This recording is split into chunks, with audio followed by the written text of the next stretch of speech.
So when you're not that interested or into a person, you don't want to get to know them. And that's why the narcissist never gets to know anybody other than to exploit them, is because they're not that interested in you. They're interested in what they can get from you.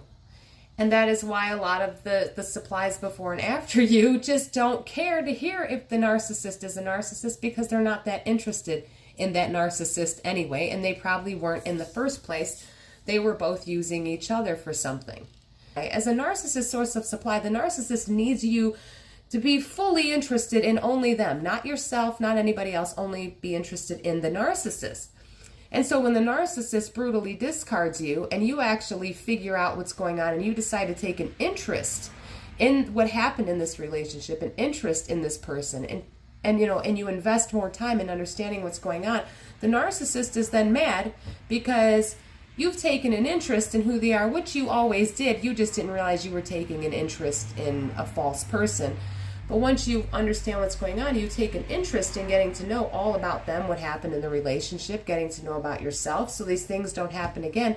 And the narcissist is now stuck with a source of supply that is not interested in getting to know them whatsoever. And that's another reason why other sources of supply before you or after you don't care about them being a narcissist and don't care about figuring out if that narcissist is a narcissist, because they're not interested in the narcissist that way. They were both using each other for sources of supply. When you are interested and truly care about someone, you want to know what's going on. So you start doing research about yourself and the situation.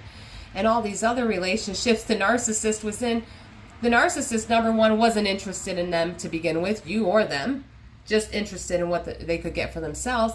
But then they were with people who were also not interested in getting to know anything either. So, when you think about it, if you're the only one that's figured out the narcissist, you got to get some good humor out of that, because that just really means that everyone else around the narcissist isn't that interested in the narcissist, and you already know the narcissist isn't really that interested in them either. So you get to kind of sit over there and go, well, thank you for discarding me, narcissist, because you get better. The more time you spend away from that toxic environment and the narcissist, the healthier you get. And once you can permanently heal up them wounds and let that scar, cover them for good, that narcissist, there's nothing they can do. And that is what the narcissist doesn't understand. And that's why the longer you stay away from the narcissist and keep learning about yourself and understanding what's going on around you and the behaviors that you engage in, you elevate faster and faster, because the more wounds you permanently heal up, the less damage people can do to you. So it's harder to basically wound you again. Once you've permanently healed that wound, it's harder for you to get wounded again, because now you've had radical acceptance. Now you've accepted those wounds, which is your acceptance is why they were able to heal. You finally going, I don't care what people think. And that's what that narcissist was here to teach you, to just really not care what people think. Well, I hope you all enjoyed this episode.